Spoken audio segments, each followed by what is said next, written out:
Von থুনেন তার agricultural location থিওরিতে isolated স্টেটের কিন্তু ধারণা দিয়েছেন।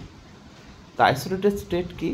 এমন একটি জায়গা, আইসোলেটেড স্টেট, সেই জায়গার মাঝখানে একটা শহর থাকবে, যেখানে মার্কেট এরিয়া বা আরবান সেন্টার থাকবে, এবং এই আইসোলেটেড স্টেট থেকে তার যে পার্শ্ববর্তী বলয়গুলো, সেই বলয়গুলোর সাথে সাধারণত ঘোড়ায় বহন করা যে গাড়ি, অর্থাৎ ঘোড়ার দ্বারা চালিত যে গাড়ি, তার মাধ্যমে যোগাযোগ থাকবে।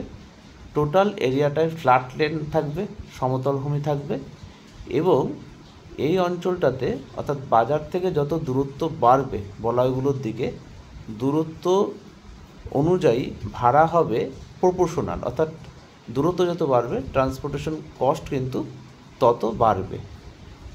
এবং পার্শ্ববর্তী অঞ্চলে, অর্থাৎ বাজারকে কেন্দ্র করে যে পার্শ্ববর্তী অঞ্চল আছে সেটাকে বলা হচ্ছে হিন্টারল্যান্ড বা পশ্চাৎভূমি।